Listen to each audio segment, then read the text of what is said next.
Hello, good morning. Good morning. It is a wonderful Saturday morning. Actually, it's raining out there, but welcome to On the Couch with, of course, Dr. Diamond. We have Miss Rajanta, Miss Sanella, and we have Michelle. What is our responsibility is to educate our Black and Brown communities. So today, our topic is our continued series. So we're going to be talking about betrayal and the broken trust between friends. So before we get started, I'm gonna bring on my co-hosts today. So we have Miss Rajanta. Good morning, my dear. How are you this Morning. I'm morning? well. I'm good. We have Miss Sanella getting ready to come on as well. And then we have a special co-host with us this morning too. We Good have morning. Miss Michelle Matthews. How you doing? Good How is morning. everyone doing this morning? Although it is rainy out there, Mhm. but thank you all for coming on this morning, and thank you for virtual. Because I tell you what, I don't know if I would want to be out here in this rain. What y'all think? Not Mm-mm. at all. Not today. No. Nope. Uh-huh. Yeah, I don't the rain, I don't know now, but I'm not going to complain because we could have had it worse. What do y'all think? The We could have snow, had some snow. Ice. The black ice. ice, yes, ice, and we are not experiencing any of those things. So you know what? I say, hey, we had a blessing. Now we're going into a wonderful season of spring. That's mine, spring and summer. I am looking forward to having a wonderful summer. What do you Me all have too. planned for the summer? I'm gonna I go don't somewhere. know. Go ahead. I'm sorry. I'm gonna go somewhere. I'm gonna be on somebody's beach all summer. That's the Okay. plan. That's the Well, I'm plan. starting my spring out. Going to Jamaica in a couple of weeks. Yes. Me and the Mm-hmm. family, we're going on a little vacation. My brother's getting married or renewing vows, and it's a lot of us. So we're very excited about that. It's family trip, relaxation. They can tour and travel and do all that, what you call them, excursions, all they want to do. I'll be relaxing on the beach with Exactly. my grandchildren. Yes. Yes, that Mhm. sounds good. And you know, it's Yes. funny. I'll be going to Jamaica in a couple of weeks myself. Going to Okay. Vegas first, Mm-hmm. and then going to Jamaica also for the month of April. So I'm looking forward to Ooh, where are you relaxing. going in Yes. Mm-hmm. April? We're going at the end of April from the Okay. 27th to the 30th, and then we're going to Las Vegas 2 weeks before that. So we'll be Nice. there for a nice event that we'll be attending. It's a surprise event, but we'll be So you Okay. going. all are Okay. getting your Yeah, hot girl yeah, summer started Yes. Yes. early. Mm-hmm. I ain't yeah. mad. That's right. That is exactly right. So, you know what? We're going to jump into our topic, but before we get there, we also had and celebrated Women's Month, and a part of Women's Month and what we discussed was about women in general, how we have good friends, what they mean to us. And when I tell you we want to end this series kind of strong, but we want to end this series with touching the area we need to go to today. Absolutely. Of course, we keep it 100% here on the couch, and that's what we'll do. This is what we'll be known for, is to be 100% truthful to everyone. So this is where we will begin. What is it like to be betrayed by your friends? What is that like? And how does trust gets broken and how trust is not gained? So there was a series of questions that I asked on our Facebook page, and we're going to be answering those questions as we go along. So let's start with that. What is betrayal? I think betrayal is just first off, it's awful. It's heart wrenching, and it could be for me. It's like believing in someone and then them showing you that they don't believe you in the same way by kind of maybe a callous action, maybe being there for you when they should have been there for you, but they're gonna really kind of go and do something for someone else and it not be like about their word. Mm-hmm. Mm-hmm. I So agree. anyone else, betrayal, how would you define it? I would even Hmm. think about like Yeah. a ex boyfriend, a It could ex be, yeah, girlfriend, yeah. classmate. Mm-hmm. It can. Mm-hmm. I think betrayal is hurtful. Um, and it can ruin how you view people, other people. So it's something that I think that when people you betray your trust. We'll say that, because I've trusted you enough to give you a piece of me, and when it's broken, it doesn't allow you sometimes to give yourself to anyone else. Mm-hmm. Mm-hmm. Mm-hmm. I agree. I like the fact that you alluded to it can be broken, but it can affect you in the long run. It does. I've come across many women and those that I have worked with in counseling that they talk about their broken trust with other females, mother, sister, friends, and it's a lifetime, because when you go back to their childhood, that's where they ended up getting the broken trust happen.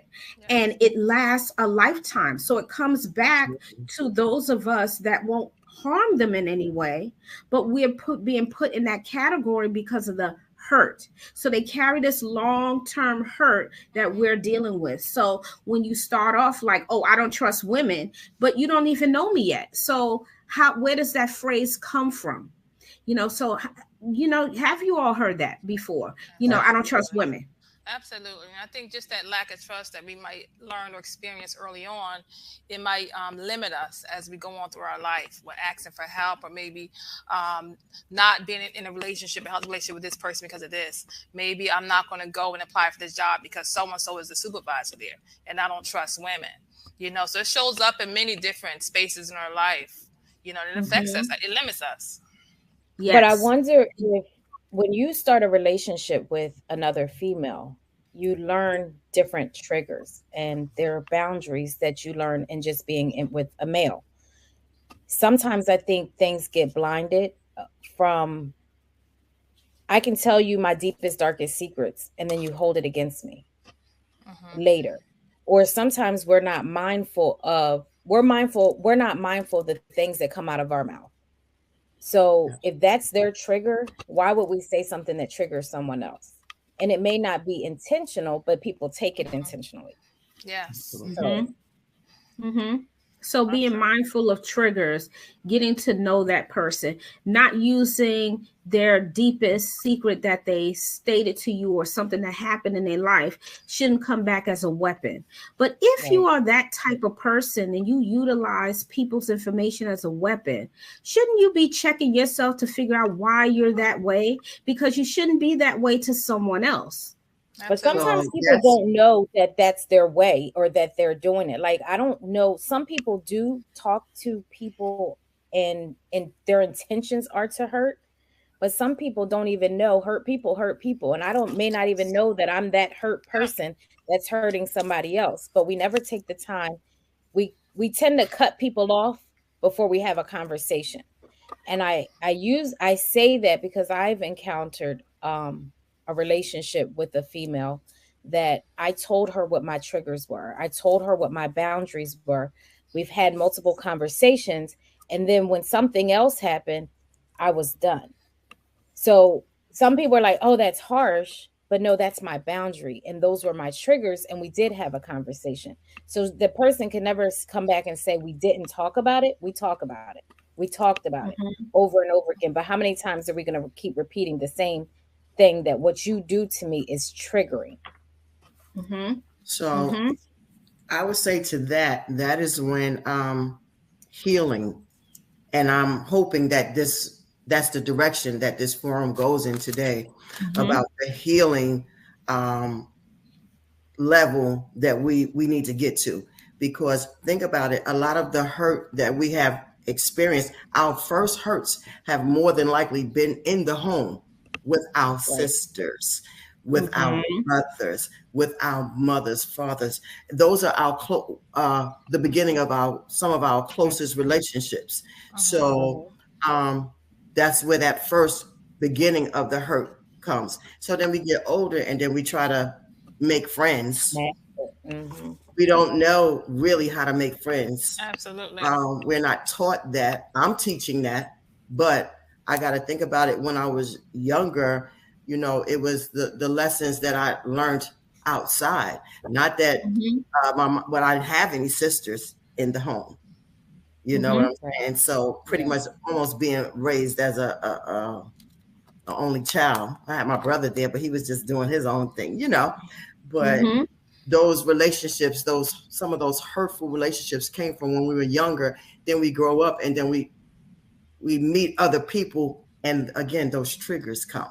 Absolutely. So those triggers come, but we're connecting to people like that because that's what we know. Trauma bonded. So we have to, trauma bonded. So we have to learn our triggers. We have to learn healthy boundaries. We have to not be so thirsty for friendships, knowing when people are out there to use us just because we're a good name. I want to be friends with everybody, but I had to learn. Yeah. Everybody doesn't want to be friends with me. Yeah. Some people are out there.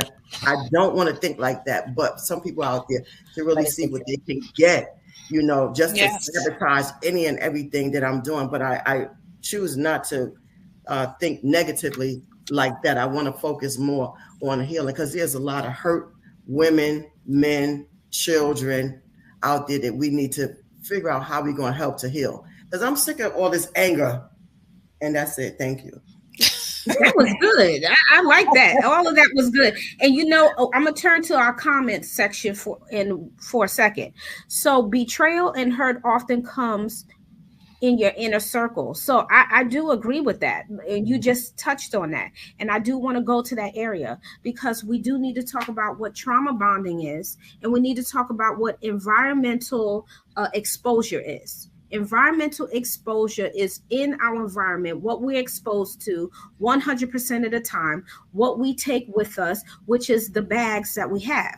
Now, they could be some good stuff in our bags, and it could be some bad stuff in our bags. But chances are we're dragging something with us that we never learn how to heal from. And that is, how was I treated as this individual? And when I go out, like Sanella said, into the society, I don't know how to really make friends because that probably was never really a conversation that I had, nor was I exposed the right way. Now, when we were kids growing up, when you go out into the community, you're going to have friends. And I think sometimes we have to prepare our kids that some kids are mean, because they are.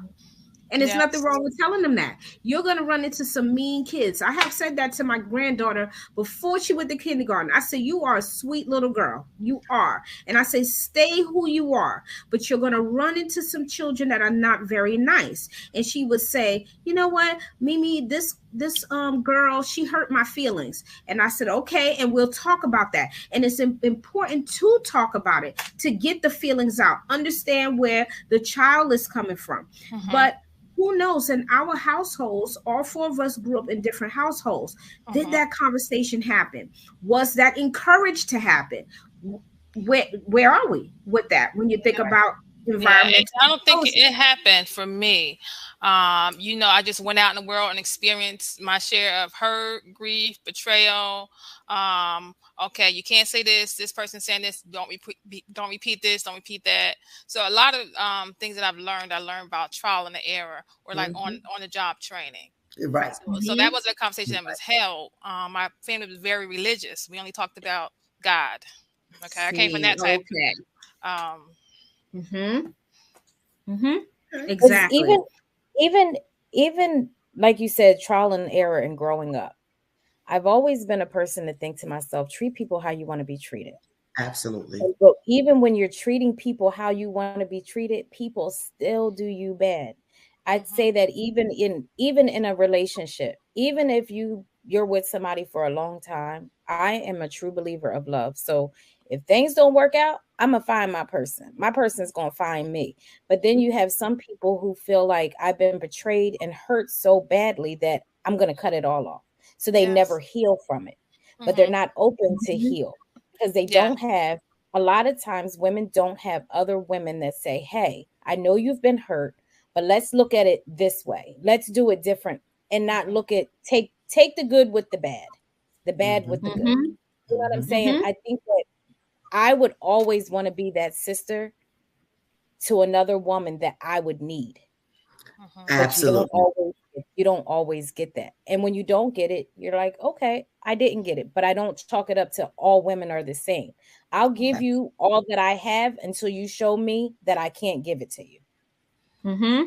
Well, I would say I'm there now. Where you are, I'm there now. But my theory for really, I'm going to be honest.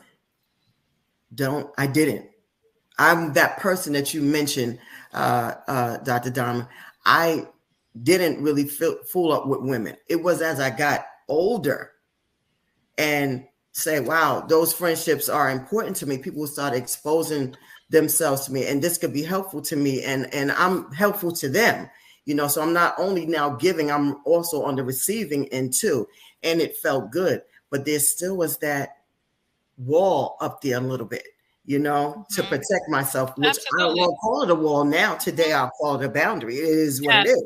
I have to protect my emotions, my feelings, just like I'm teaching others to protect their emotions and feelings.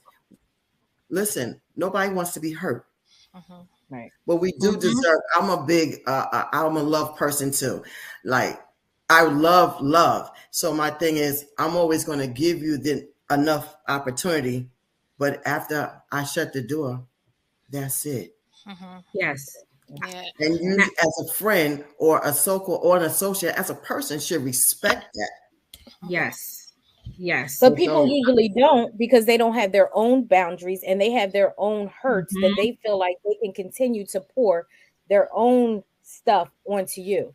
Like I am definitely a firm believer. I am not holding onto anybody else's baggage.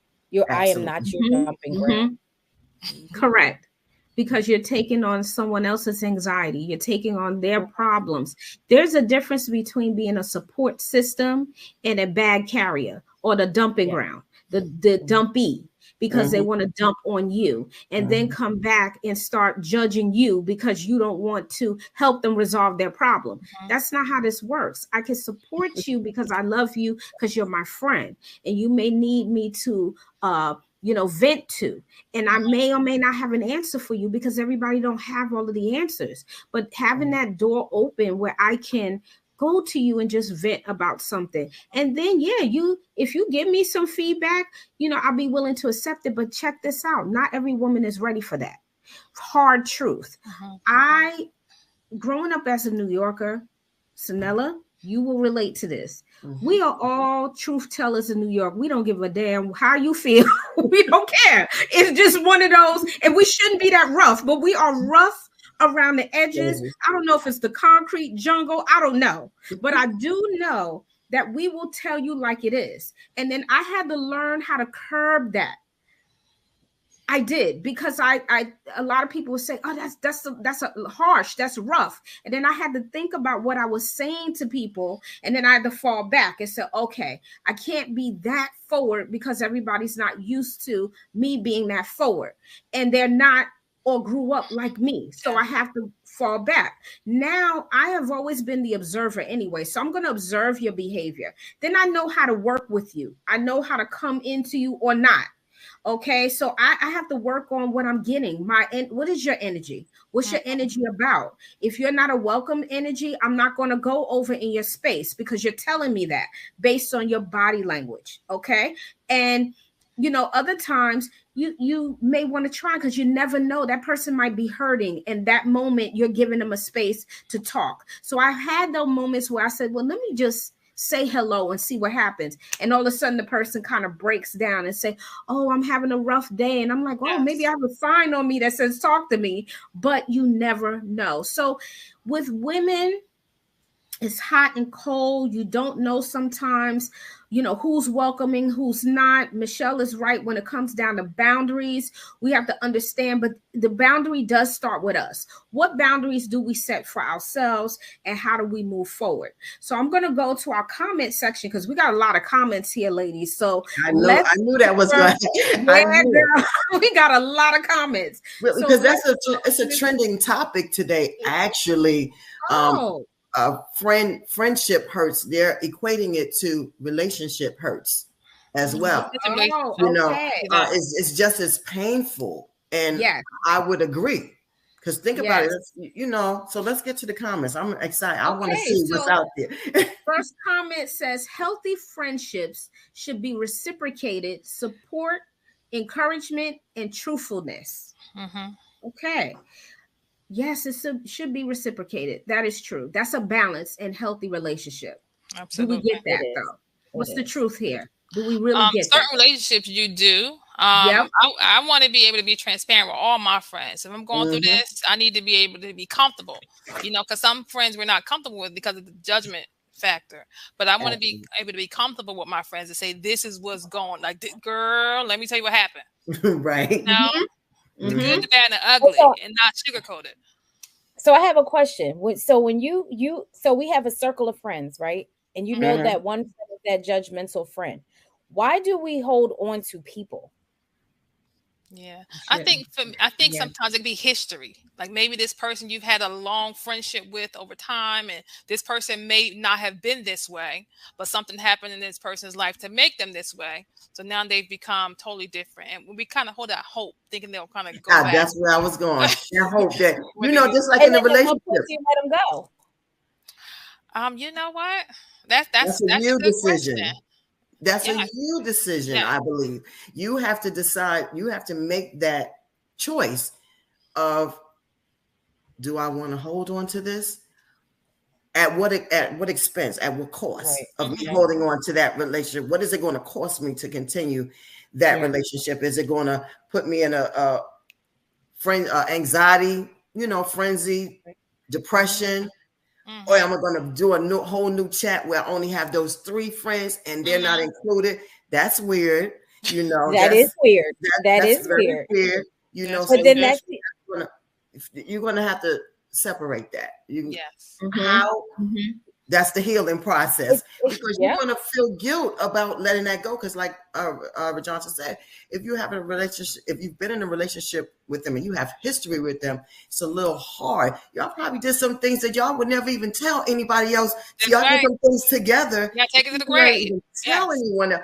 Right. So then it feels funny to let it go. But after they have crossed the boundaries, then you got to do what you got to do.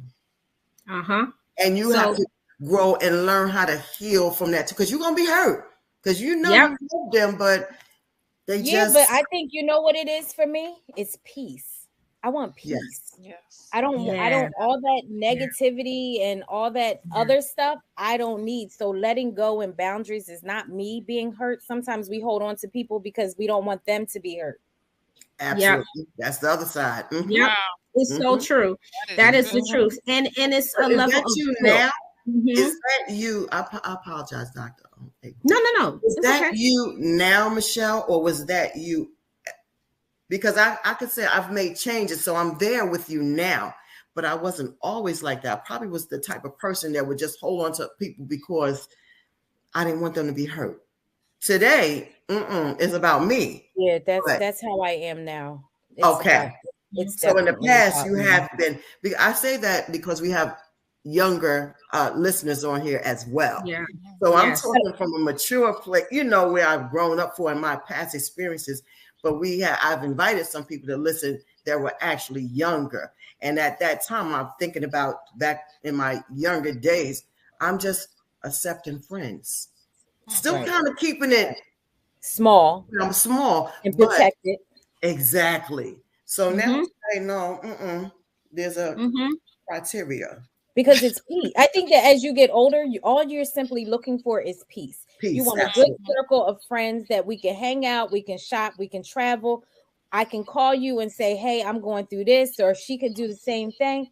But as soon as I feel that negativity and all just things that just don't go with my vibe, I got to let you go. But we have to be comfortable with being by ourselves sometimes. And not a lot of people are okay with being by yourself. Okay, so one more thing. When I looked on Psychology Today, because I was doing a little bit of research about it, and one of the this thing I want to share, this article, it was Betrayed by Your Best Friend, 6 Ways to Heal Your Heart. It was on Psychology Today. And one of the first things they talked about was to clarify the situation. So what do you think about that? As you're clarifying the situation, a situation comes up with a friend, someone who you consider a friend. Have you taken the time to clarify and see how they receive it? Are they defensive? Are they receptive? Are you asking me? Yes. Yeah, I have. So even the one friend, we did. I had the conversation. I had it multiple times. And even when you say heal, I'm healed from my trauma, but it doesn't mean that it went away. I'm going to allow you to trigger me Mm-hmm. in that same instance because you continue to do what you want to do. But that's just like being in a relationship with a spouse. Mm-hmm. Yeah. Am I going to allow you to keep triggering me because I love you and I feel bad because you've experienced what you have experienced? So my thing is for people, go get healed so that you don't be that trigger for somebody else. Absolutely. Yes. That's right. That's listen, that's matter of fact, and that's to the point. Go get healed. That's right. Begin to look at yourself, because when you start having your insecurities show, that means your horns are showing. And then you start deflecting, and then you also start putting your problems on the person that's confident and care about themselves and care about you, but you're willing to bring that person down because you're miserable. Misery loves company. But go back to what Michelle is saying. Healing is important. You have to heal first before you think that you're going to go out here and befriend another Black woman, another woman of color. And we're talking about some Black women that just not going to take it after a while and say, I'm done. That's it. It's over, because enough is enough. Then we can get to the point where we can also say to ourselves, you know what? Our season is over. I had to get there. My season is over, and I'm good with that. It comes back to what Michelle and I have had these conversations offline about peace. She's exactly right. You have to know your peace is important. Know that and put that first. You know, so I agree with that 100%. I'm going to go back to comments real quick. It says, you have to show people how to treat you. People can only do what you allow. So ladies, what about this comment? Boundaries. You know, everybody was raised differently. Some people may think different things are the norm, whereas in your home, it wasn't the norm. So you definitely treat people how to treat you. You do that through communication. Yeah. You know, I think it's very important to communicate your needs. Absolutely. Yes. What people don't know, they can't tell. I always felt that a listening ear was a running mouth.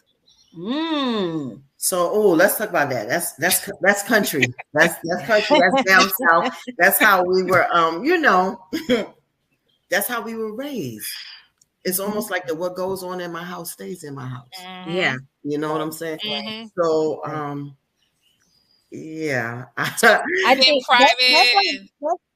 Right, but what's the purpose of a friend? That's the exactly. You know, the friend is for those times, because sometimes I want to keep it all in. I want to share with my friend. That's, you know, friend. Yes. You know, I want that close bond relationship.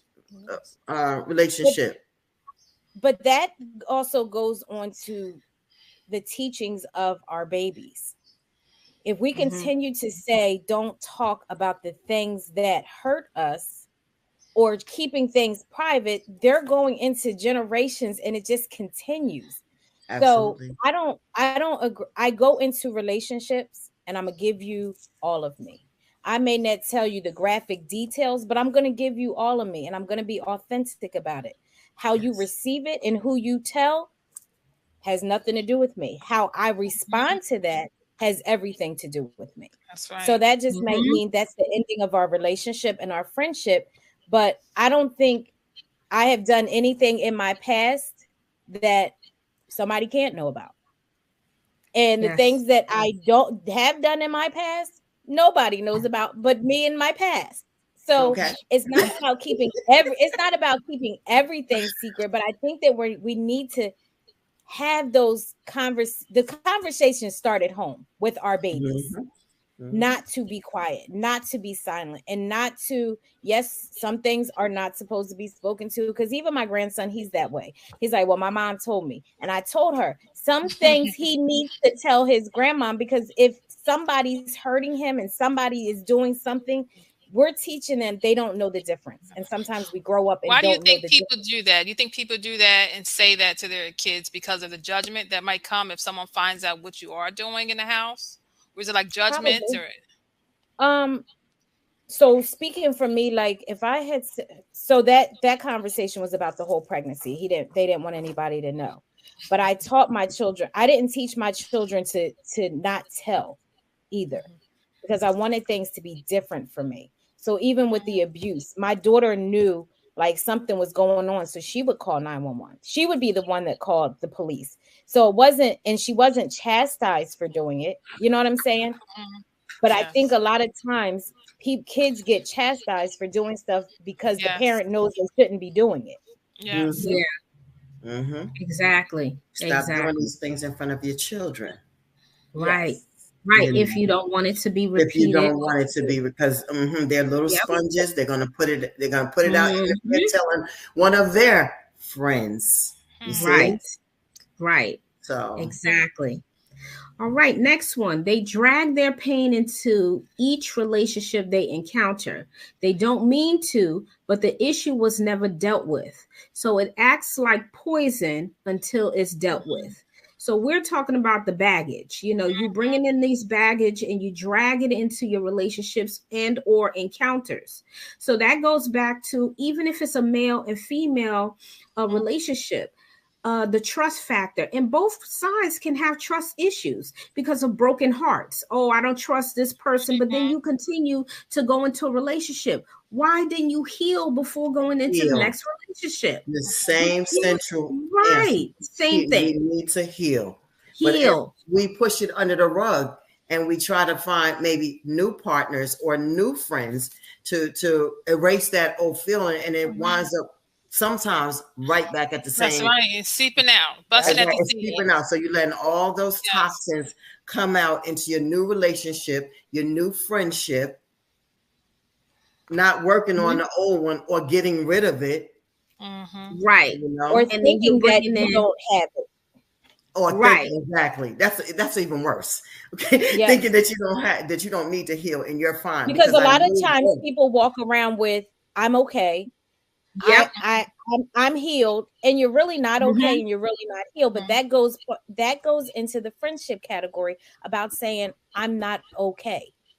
Right. Where is your friend that you can call to say I'm not okay? And I was just glancing at one of the comments, and I'm okay with having a circle of friends that everybody is separate. Everybody plays a role. But what happens to that time when you want all your girls to come together and you as the person sitting there knew I told her this secret and I told her this secret.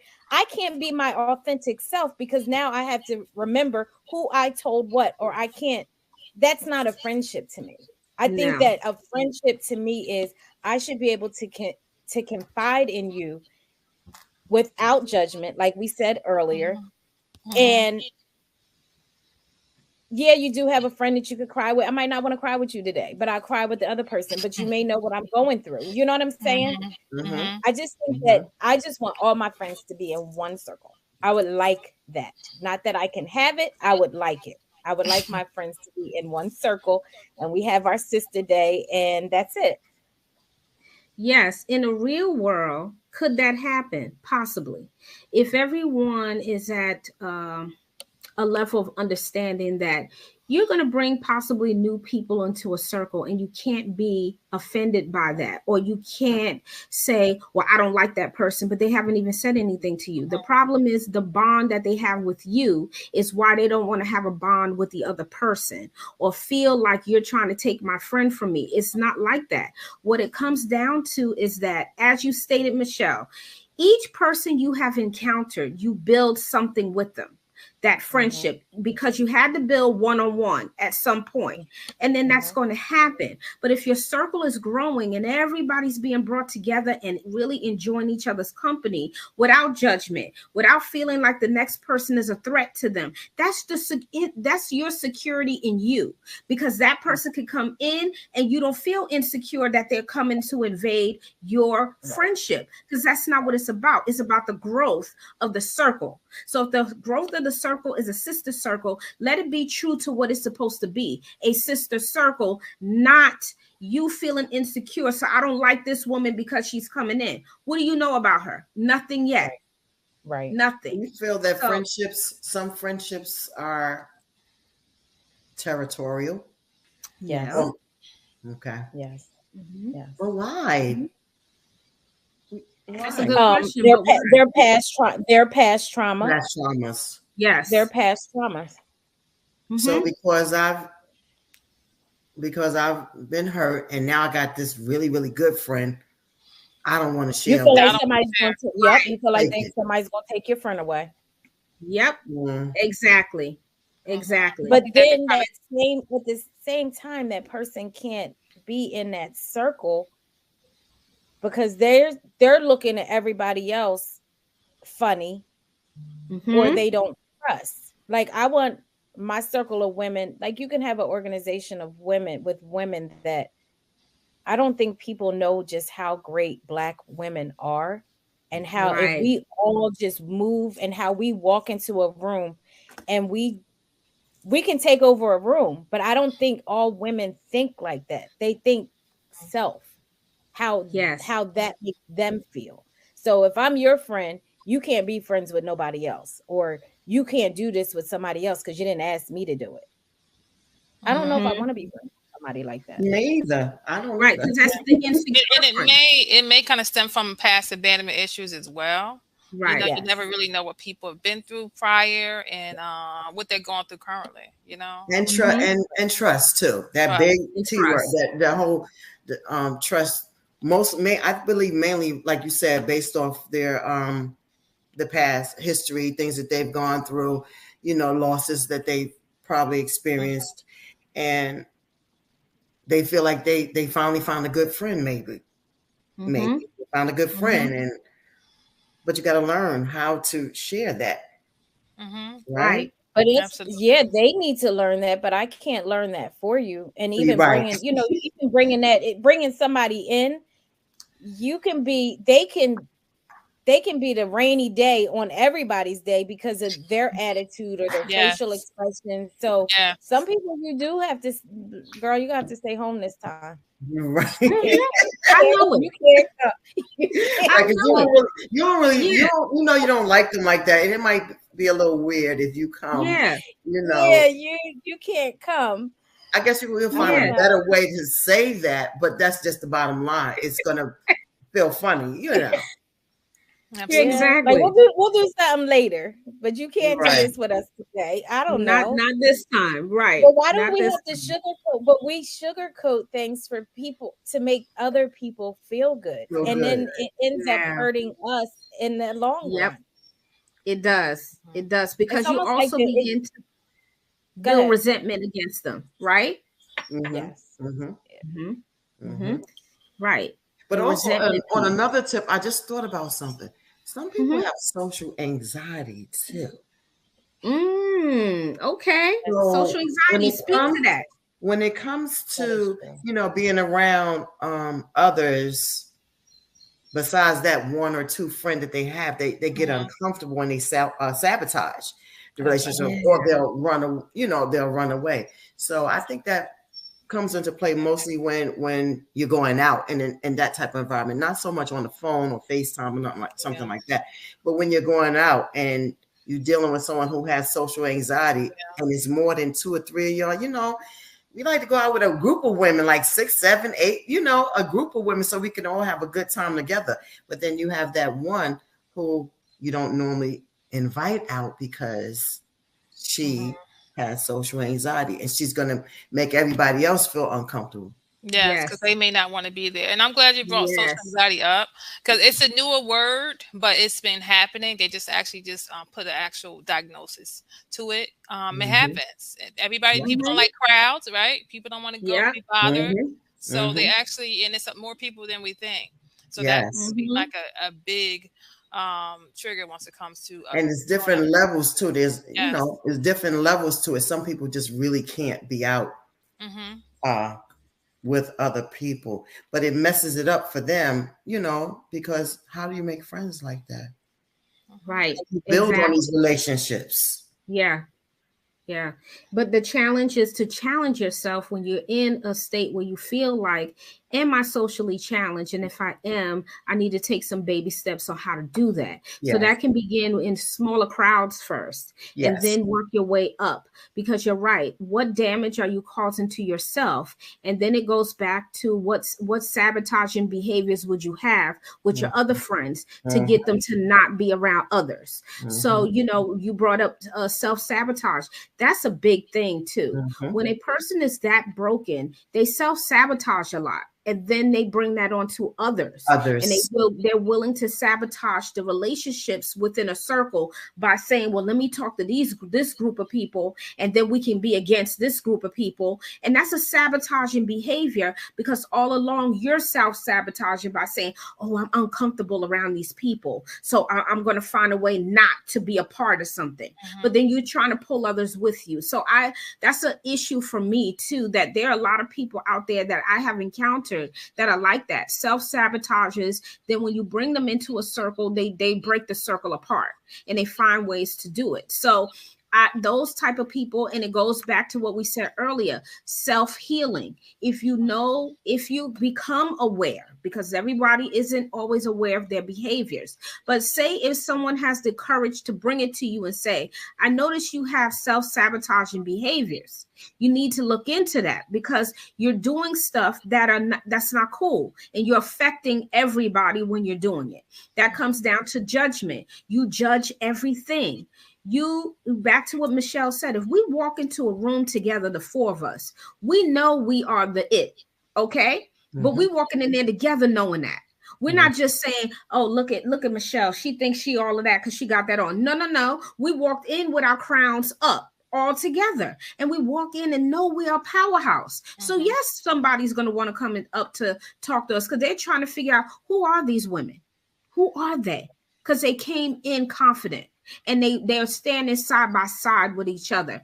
And that's how we're confident, and we have self-care, we have self-love, because no one is affecting the other person, because we can all be in the same room at the same time. So it comes down to, who are you as the individual, right? So one of the other comments here too is, when people show you who they are, believe them. You're right. I'm learning that all the time. Yeah, I know people say zebra never changes its stripes, but do you think they do? Do you think people change as far as friendships and the way we handle friendships and our journey throughout getting relationships going and keeping them healthy? Do you think we change, or do you think we kind of stay the same? Possibly. I think if you heal and you find what's going on with you, then yes, you can change, because no one is above change. But if you fear change, then you're going to be pigeonholed. That's the problem. The fear of change. What does that look like if I step out of my normality, which is abnormality? Okay. So that's where the problem comes in at, is self. Look at inner self first. What is going on with me to make me feel this way, or why I can't keep friends? That's the other thing. Examine that. When you can't keep friends, is something wrong. It's not the friends, it's you, because each person goes away from you. You're the common denominator. Look at yourself, please. Look at yourself. Absolutely. Maybe I'm talking too harsh, or saying something that I shouldn't say, or maybe I'm bringing self-sabotaging behaviors in the circle. So start looking at you and see, reevaluate. That's what I would say. Reevaluate that. Let's see here. I have another comment. It took me most of my life to stop taking on other people's bags. I learned I can still love and support without taking on other people's bag that I realized was thrown on me to carry with them. If they aren't willing to lighten up their load and go through their own bags, or go through their own bags, why do I continue to carry their load? I had to learn to put other people's bags down, because it was weighing just as heavy on me, and it wasn't my things. You speak truth to power, sister, because I'm pretty sure the four of us have done that at some point. We carrying other people's loads, and it's weighing us down. Yes. And my favorite term is, I got problems of my own. Like I got my own problems. Right? I got my own problems. I'm gonna speak for yours. Well, I would say, ladies, to me, that comment to me comes from a person who may be involved in like the ministry of helps, you know, always wanting to be there, always wanting to be supportive, but everybody doesn't know. Again, it's the whole boundary thing. Everyone doesn't know how to receive or accept what you're giving. You know, so we get taken advantage of. I'm guilty of that. I'm going to try to help you until I can't help you no more. And you might even have to say, "That's enough.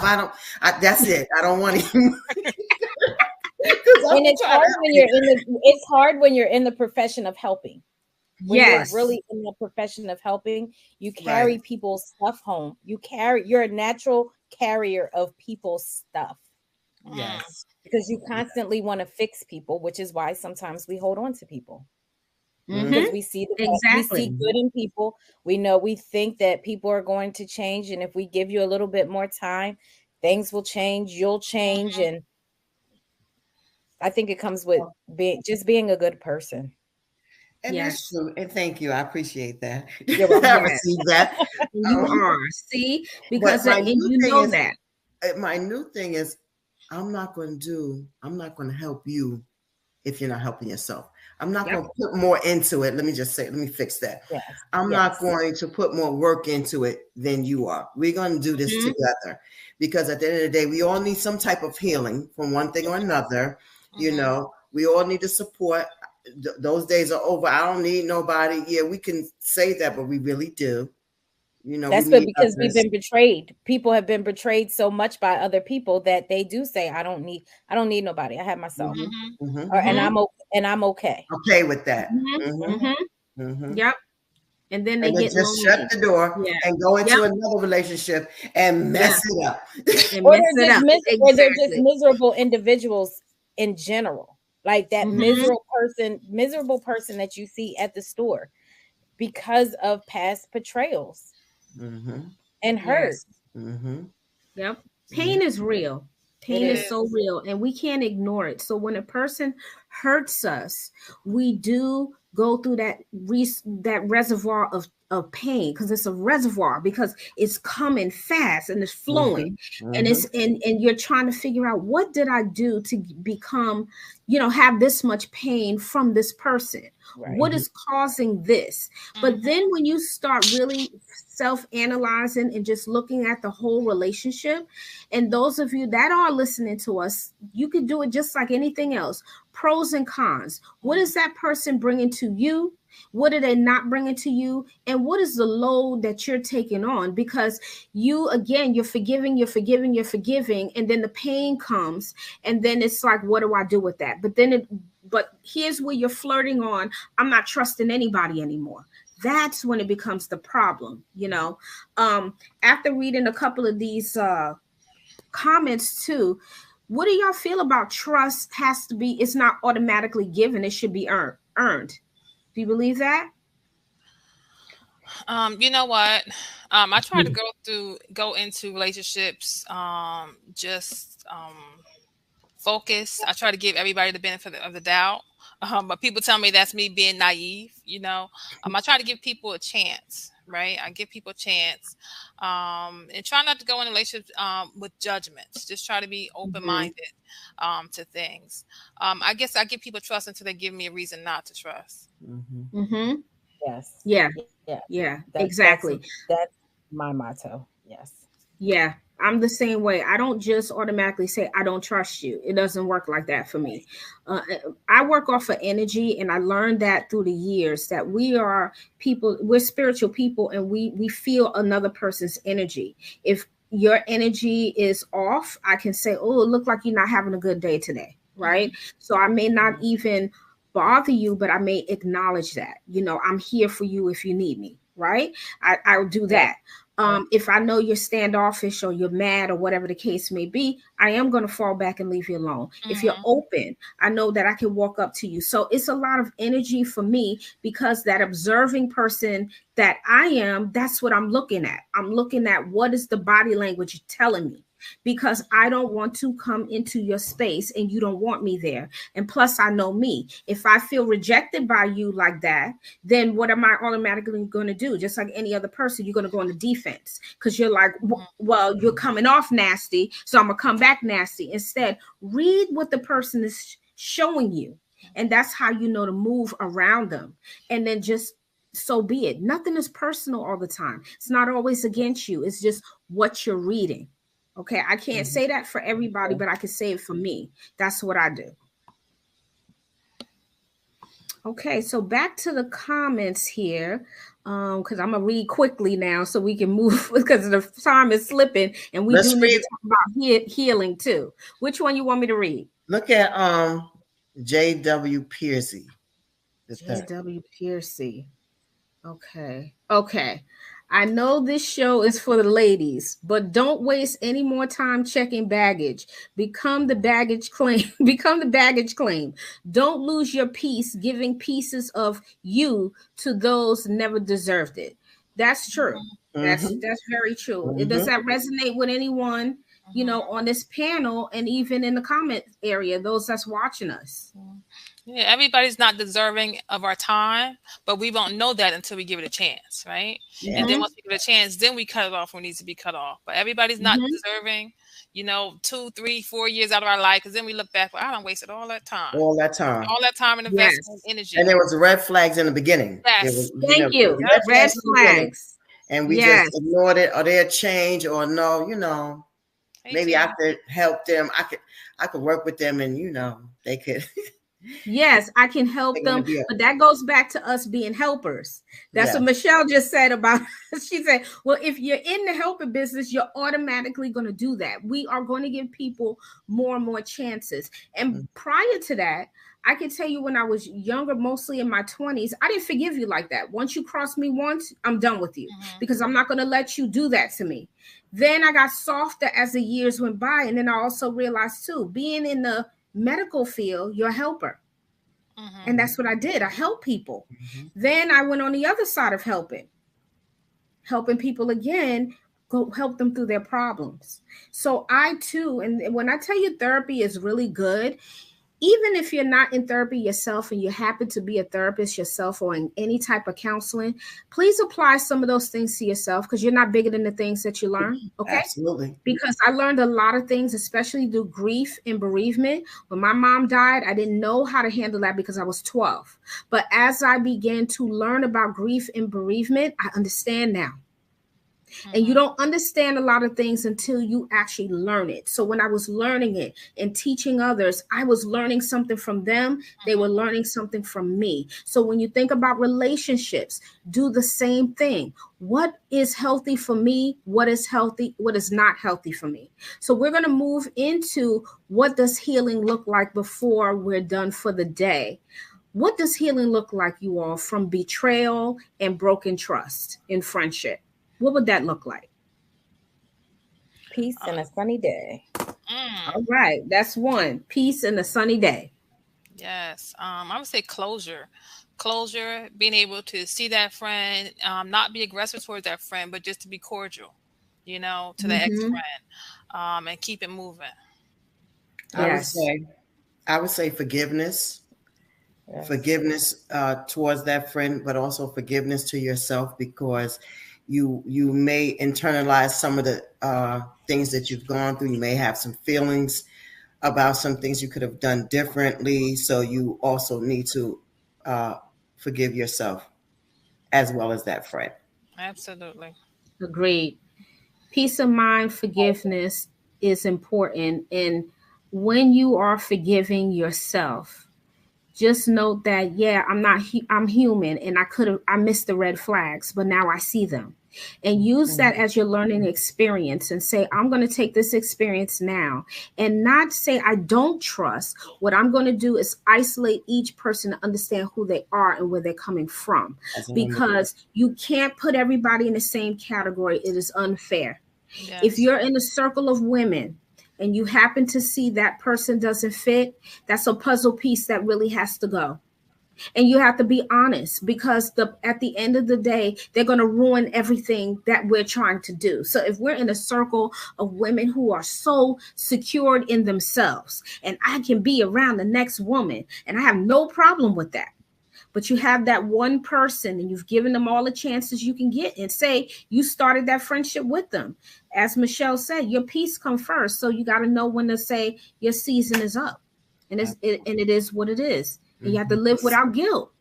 Absolutely. So I have a question with the closure. What does closure look like? What does closure look like for you? And what does closure look like for you?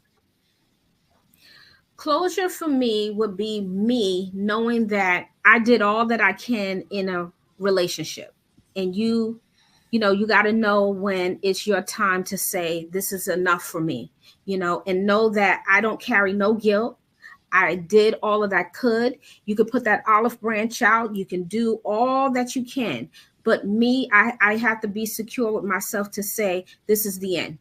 And know that it can be painful. Acknowledge my pain about it and say, that did hurt me, but there's a reason why this is coming to the end. Yes. And I have to be okay with that. And that's me going through some of because there are recent changes that I had to make on my own right now that I had to do. And I was okay with it.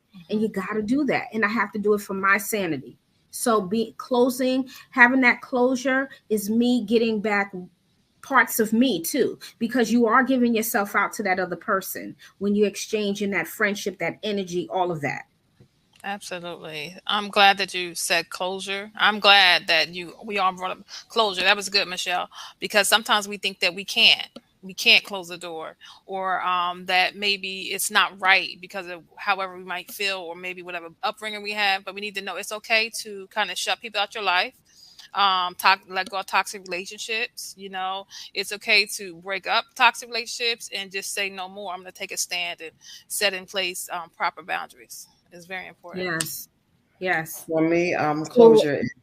For me, closure would represent like a self-reflection as well as forgiveness. I'm always going to stay with forgiveness, because I know that unforgiveness can lead to a whole lot of other things, that I'm just not willing to partake in. So I would go with a self-reflection and forgiveness, mainly of myself. Because if I let you go, I've already forgiven you. So I got to work on me at that point. Mm-hmm. So with closure, I have another question. So with closure, we know we have closure with it for ourselves. Do we close the door and let the other person know we're closing the door? Can we close the door and just be like, I'm done. I don't owe you anything, an explanation? How does that look for you guys? Depending on the situation. For me, depending on the situation, because that closure, without that closure and just shutting the door, I don't know how that could pop back up again, probably for me. I just think communication is important. Yes. Let me know what's going on. Right. Don't have me waiting. Let me know what's going on. Right. I think it's depend on who I'm talking to and the situation, because not everybody will be receptive to you saying, I'm going to close that door and I'm going to walk away. No. And sometimes I feel we don't owe anyone anything. I don't owe you anything. No. Right. Listen, I'm gonna stay black and die. That's it. I'm owing me. I don't owe because we're social creatures. Is why we're social with people. We're born that way. But do we have to give everybody an explanation why we exiting? No. Take a hint. You already know why. Chances are a lot of people know why the door is closed. There's nothing wrong with the person and they don't know. They know exactly why those doors are closed. But I do.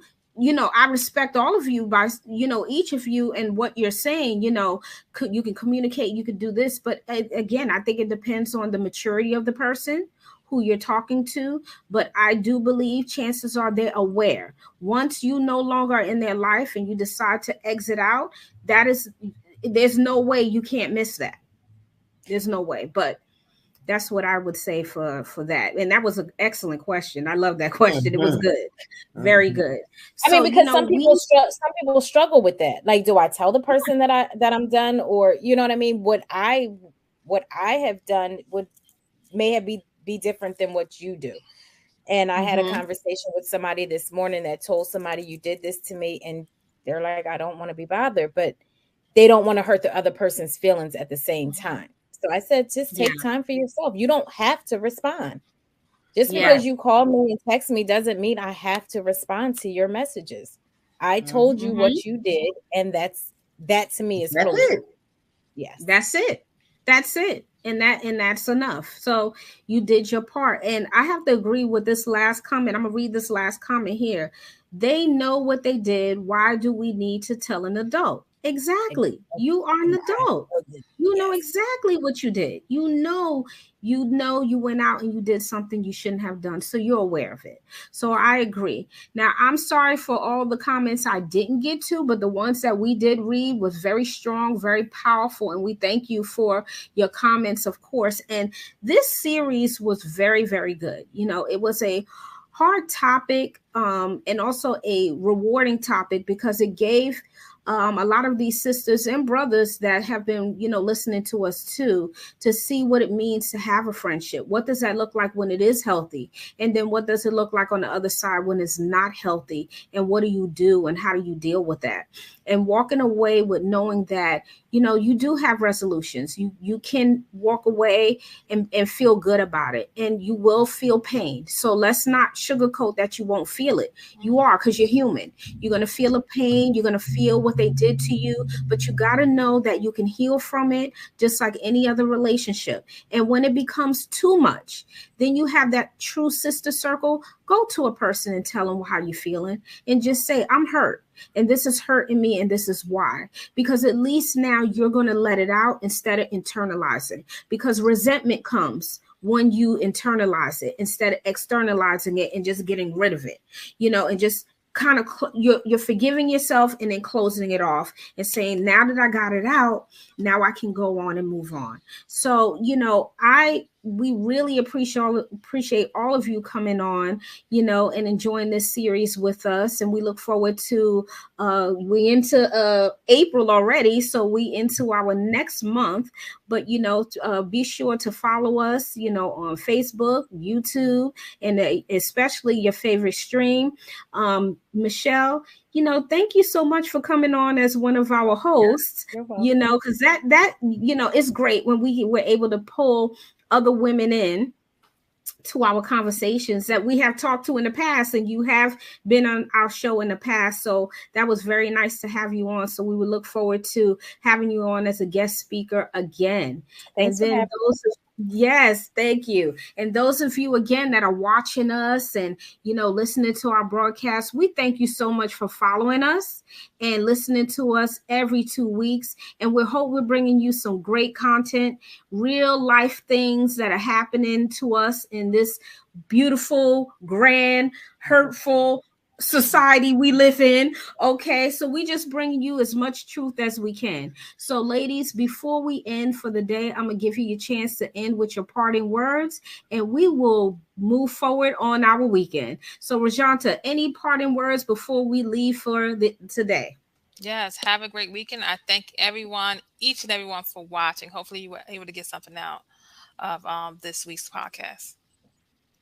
Okay, Sanella. Okay, I just want to quickly run over the 6 ways to heal your heart that I found on Psychology Today. Sure. Number 1 would be, it says to clarify the situation. 2, accept and process your feelings.